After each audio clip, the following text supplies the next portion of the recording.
Indian BSF বলে তারা আত্মরক্ষার্থে গুলি করেছে। আমার কথা, এ পর্যন্ত গত 10 বছরে 27 জন শিশুকে তারা গুলি করে হত্যা করেছে। এই শিশুগুলো, এই যে স্বর্ণদাস, সেও কি ইন্ডিয়ান বিএসএফ কে প্রতিরোধ করতে গিয়েছিল?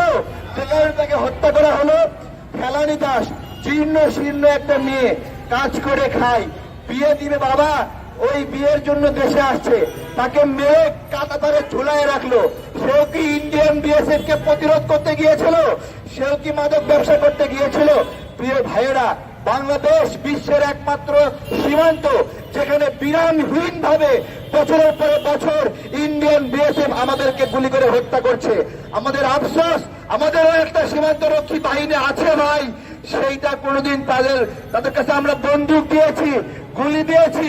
এই বিজিবির ভাইয়েরা মাসের পর মাস তোমাদেরকে বেতন দিচ্ছি আমরা আমাদের কষ্টের টাকা দিয়ে। আরে একটা ভিক্ষুক সেও তোমাদেরকে ভ্যাটের টাকা দেয়। একটা ছোট বাচ্চা চকলেট কেনার সময় 15% ভ্যাট দেয়, সেই টাকা দিয়ে তোমার বেতন হয়। বিজিবির এই অস্ত্র, এই গুলি কি কারণে আমরা জিজ্ঞাসা করছি।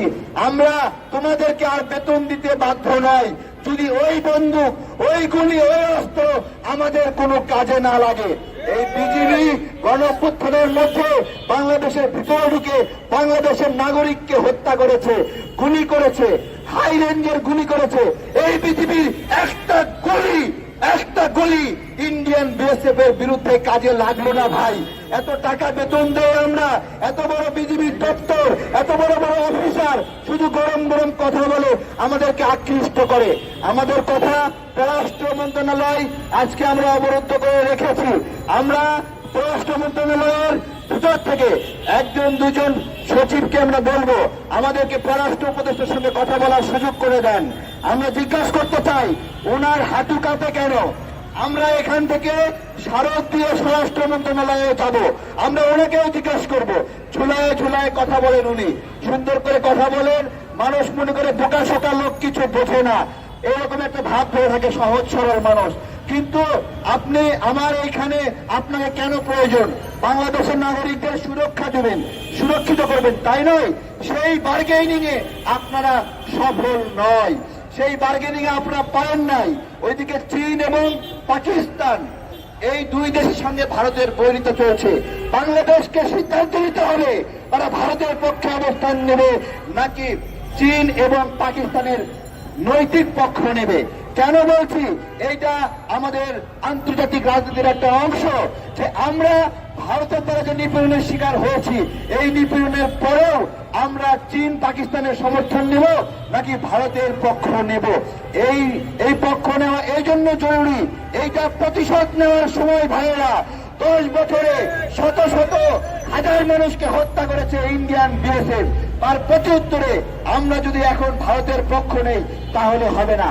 1971 সালে পাকিস্তানের সাথে যুদ্ধ হয়েছে, সেই যুদ্ধে আমরা বিজয়ী হয়েছি, পাকিস্তান ক্ষমা চেয়েছে।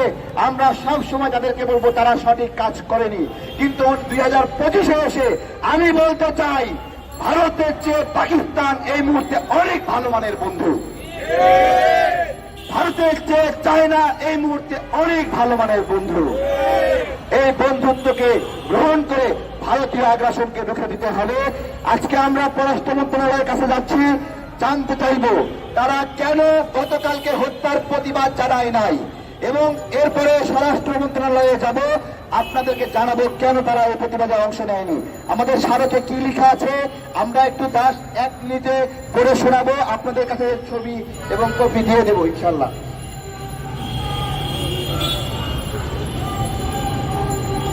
বরাবর পররাষ্ট্র উপদেষ্টা, বাংলাদেশ সচিবালয়, ঢাকা। বিষয় ইন্ডিয়ান বিএসএফ কর্তৃক সীমান্তে বিরামহীন নাগরিক হত্যা বিষয়ক আবেদন, হত্যা বিষয়ক আলোচনা। যথাযথ সম্মান প্রদর্শন পূর্বক অবগতি করছি এই যে এই এপ্রিলের 4 মাসে 4 বাংলাদেশিকে, এই এপ্রিল মাসে